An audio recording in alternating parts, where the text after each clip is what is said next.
Hello बच्चों, पढ़ाई से प्रतियोगिता तक के कार्यक्रम में मिशन शिक्षण संवाद टीम आप सभी बच्चों का स्वागत करती है। बच्चों, आज का हमारा टॉपिक है वृद्धि संधि।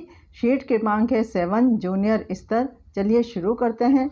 बच्चों, यह आप लिखा हुआ देख रहे हैं, इसमें हमने आपको ये बताने की कोशिश की है कि यदि a के साथ a आए तो ए की मात्रा हमें मिलती है या प्राप्त होती है या ए वर्ण प्राप्त होता है, और ओ आए तो ओ बन जाता है। इस प्रकार बनने वाले शब्दों को क्या कहते हैं? वृद्धि संधि कहते हैं।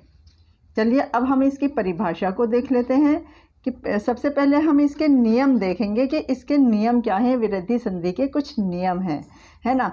नियम नंबर 1 है कि यदि a प्लस a आए तो हमें क्या प्राप्त होता है?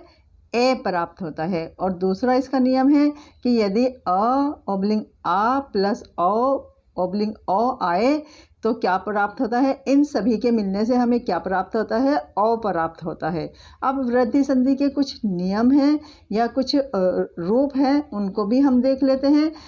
नंबर 1 है a प्लस ए बराबर क्या होता है? ए मिलता है हमें, है ना। a प्लस ए बराबर भी हमें ए ही मिलता है। a प्लस ए बराबर भी हमें ए ही मिलता है। a प्लस ए बराबर हमें ए प्राप्त होता है। अब आपने ये देखा कि ए जो है हमें कौन कौन से प्राप्त होता है? आ ए।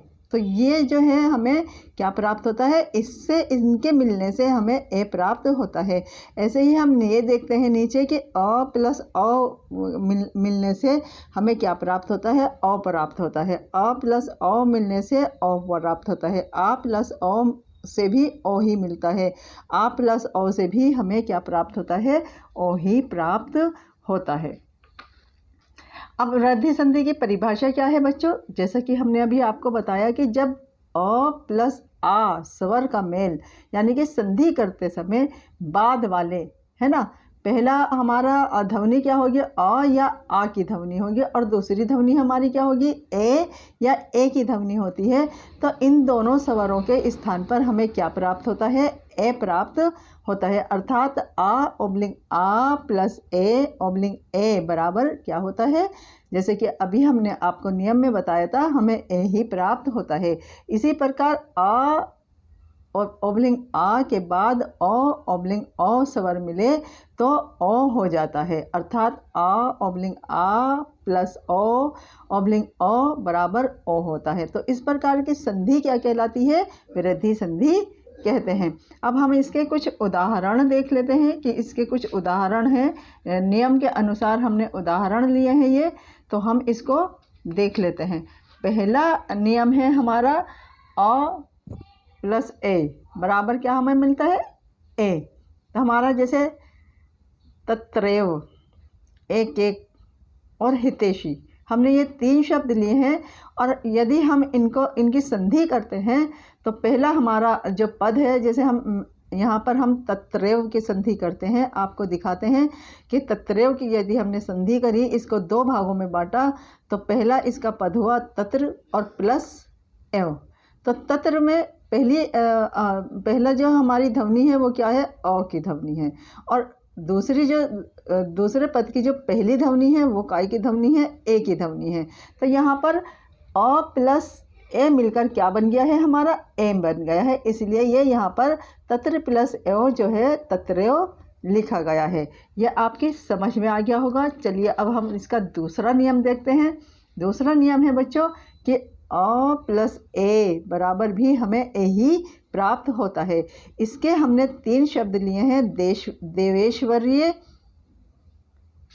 मतेक्य और धनेक्य। तो अब यदि ये देवेश्वर्य को ले लीजिए आप, है ना। देवेश्वर्य की हम संधि करके आपको बता रहे हैं कि देव प्लस ऐश्वर्य। अब देव प्लस ऐश्वर्य यानी कि पहला पद जो है उसकी आखिरी ध्वनि क्या है? अ, है ना, और जो दूसरा पद है उसकी जो पहली ध्वनि है वो है ए। तो यहाँ पर हमें ए प्लस ए मिलकर हमें क्या बना है? ए प्राप्त हुआ है।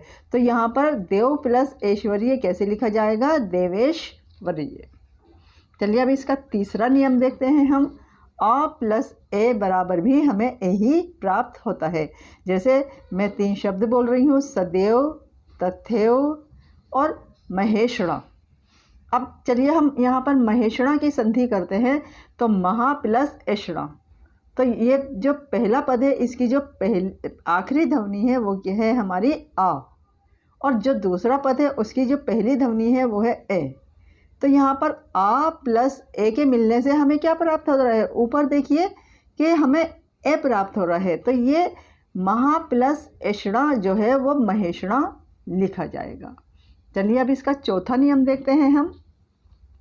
चौथा नियम है बच्चों कि आ प्लस ए बराबर होता है ए।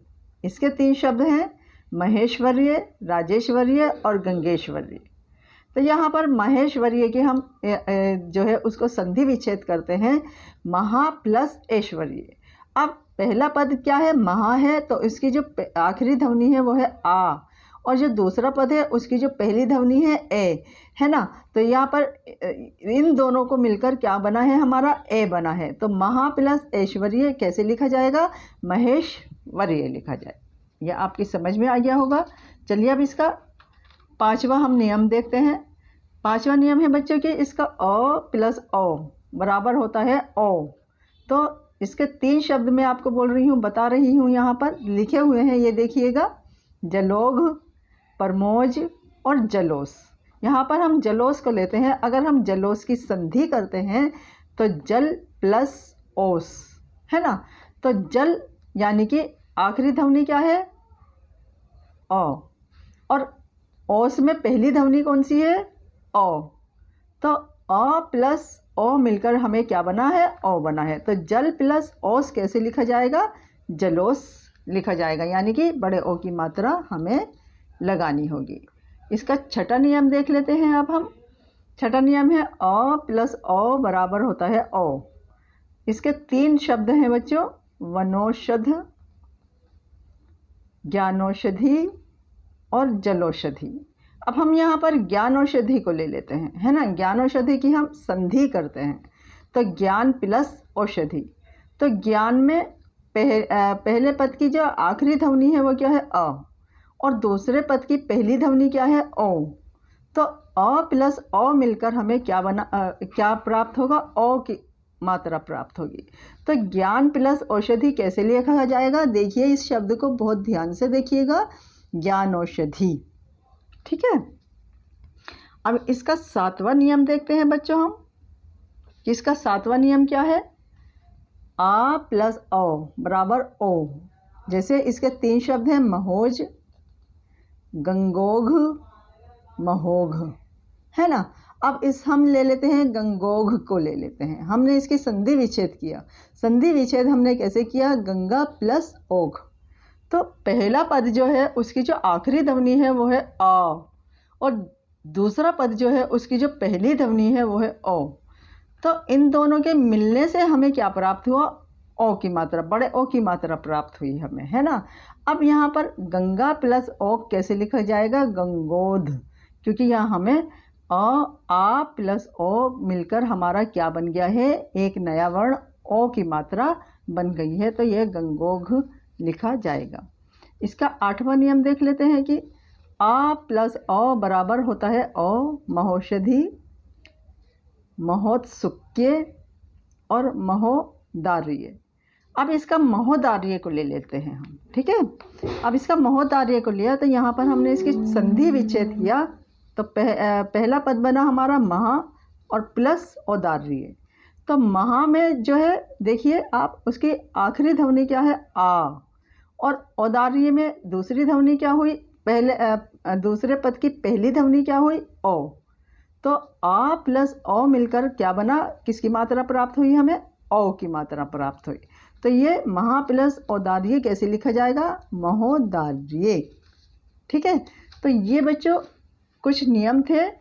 अब चलिए इनको रिवीजन कर लेते हैं कि इनको जो है हम फिर से एक बार रिवीजन कर लेते हैं कि अ प्लस ए मिलकर ए प्राप्त होता है हमें। अ प्लस ए बराबर भी ए ही प्राप्त होता है, आ प्लस ए मिलकर भी ए ही प्राप्त होता है, और आ प्लस ओ मिलकर हमें ओ प्राप्त होता है, आ प्लस ओ मिलकर हमें ओ प्राप्त होता है, आ प्लस ओ मिलकर ओ प्राप्त होता है, और